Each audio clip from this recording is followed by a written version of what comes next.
Welcome back to the Veda YouTube channel. So आपण या लेक्चरमध्ये बघणार आहोत परिभाषा शरीर. फर्स्ट पॉईंट आहे खुर्च्या. खुर्च्यामध्ये श्लोक आहे. षटकुर्च्या असते हस्तपादग्रीवा मेंढेषु हस्तयोद्यो पादयोद्यो ग्रीवा मेंढेषु एक एक.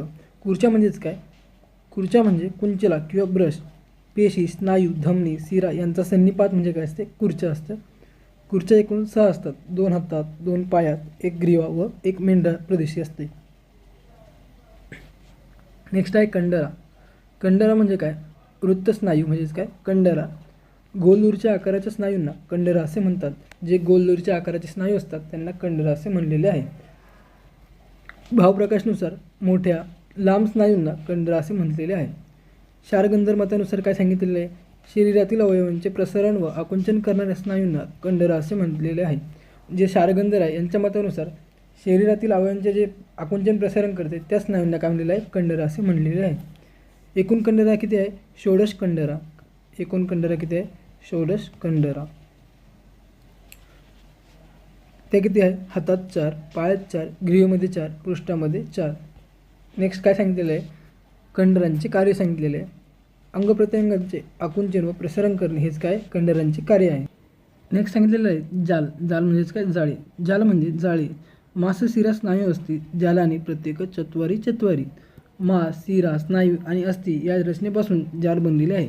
एकूण जाल किती आहे? 16. त्यामध्ये मांस जाल आहे 4, सिरा जाल आहे 4, स्नायू जाल किती आहे? 4, अस्थि जाल आहे 4. त्यांचे स्थान सांगितलेले आहे. हे 16 जाल मणिबंध, गुल्फ या ठिकाणी स्थित असतात. हे 16 जाल जे कुठे कुठे स्थित आहे? मणिबंध व गुल्फ. एका मणिबंधाच्या ठिकाणी 4 जाल असतात. जे एक मणिबंध आहे त्या ठिकाणी किती जाल आहे? 4. व एका गुल्फाच्या ठिकाणी 4 जाल सांगितलेले आहे. मणिबंध म्हणजेच काय? वृष्ट. आणि गुल्फ म्हणजे अँकल. नेक्स्ट जे जाल आहे त्यांचे कार्य सांगितलेले आहे. मांस जाल, सिरा जाल, स्नायू जाल व अस्थि जाल यामुळे मणिबंध व गुल्फ स्थानी स्थिरता व मजबूतता प्राप्त होते. काय सांगितलेलं आहे? जे मांस जाल आहे, सिरा जाल आहे, स्नायू जाल आणि अस्थि जाल यामुळे काय होते? मणिबंध आणि गुल्फ या स्थानी काय प्राप्त होते? स्थिरता प्राप्त होते. हालचाली करण्यासाठी उपयुक्त ठरतात. स्वरूप काय सांगितलेलं आहे जालांचं? स्वरूप जाल एकमेकांमध्ये निबंध असतात म्हणजे गुंतलेले असतात व त्यामध्ये छिद्र असतात. नेक्स्ट आहे अस्थिसंघात. अस्थिसंघाची तर व्याख्या दिलेली आहे. 2 पेक्षा अधिक अस्थींच्या समूहास अस्थिसंघात असे म्हणतात. काय सांगितलेलं आहे? 2 पेक्षा अधिक अस्थींच्या समूह त्यालाच काय सांगितलेलं आहे? अस्थिसंघात असे म्हटलेले आहे. इथे अस्थिसंघातचा श्लोक दिलेला आहे. चतुर्दश अस्तानां संघाता तेषां त्रयो गुल्फजानु वक्षनेषु एतेनेत्र सक्तिबाहुच व्याख्यातो त्रिकाशी शिरसो एकक. काय सांगितलेलं आहे? गुल्फ प्रदेशी 2 आहे, जानु प्रदेशी 2, वंशम प्रदेशी 2, मणिबंध प्रदेशी 2, कर्पूर प्रदेशी 2, कक्षा प्रदेशी 2 आणि जे त्रिक प्रदेश आहे तिथे 1 सांगितलेलं आहे, शिर प्रदेशी 1. सो नेक्स्ट सीमंत सांगितलेलं आहे. तो सीमंत म्हणजे काय? रेषा किंवा सीमा. आचार्य भोजमते अस्थींचे संघात ज्यांनी शिवले आहेत त्यांना सीमंत असे म्हणावे.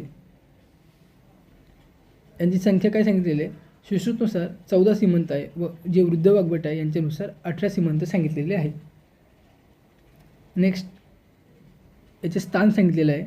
गुल्फ प्रदेशी 2 आहे, जानु प्रदेशी 2, वंशम प्रदेशी 2, मणिबंध प्रदेशी 2, कर्पूर प्रदेशी 2, कक्षा प्रदेशी 2, त्रिक प्रदेशी 1 व शिर प्रदेशी 1. नेक्स्ट आचार्य सुश्रुतनुसार शिर प्रदेशी 1 सीमंत आहे तर वाग्भटनुसार किती सांगितलेले आहे? 5 सीमंत आहे. MCQचा पॉईंट आहे हा. नेक्स्ट आहे सेवनी. इथे सेवनीचा श्लोक दिलेला आहे. सप्तसेवन्य शिरासी विभक्ता पंच जिव्हा शेप शिरसे एकक ता परिहर्तव्या शस्त्रेन. काय सांगितलं आहे? शिवणीद्वारे जोडलेल्या भागाप्रमाणे असणाऱ्या रचनेला सेवनी असे म्हणतात. एकूण संख्या किती सांगितलेली आहे? 7. शिरप्रदेशी 5 सेवनी आहे, जिव्हेच्या अधोभागी 1 सेवनी व मेंढाच्या अधोभागी 1 सेवनी सांगितलेली आहे. आधुनिक मताप्रमाणे विचार करता शिरप्रदेशी असणाऱ्या सेवनीस सूचर असे म्हणतात. आधी जे मॉडर्न आहे त्यानुसार काय सांगितलेलं आहे? शिरप्रदेशी असणाऱ्या सेवनीस काय सांगितलेलं आहे? सूचर असे म्हटलेले आहे. नेक्स्ट आहे मासरज्जू. मासरज्जूचा श्लोक दिलेला आहे. ज्यामध्ये मासेसूत्रांची रचना जाड दोराप्रमाणे असते अशा रचनांना मासरज्जू असे म्हणतात. मासरज्जू म्हणजेच काय? ज्या माससूत्रांची रचना दोराप्रमाणे सांगितलेली आहे अशाच रचनांना काय म्हटलेलं आहे? मासरज्जू असे म्हटलेले आहे. मासरज्जू एकूण किती आहे 4. त्यांचे स्थान सांगितलेले आहे.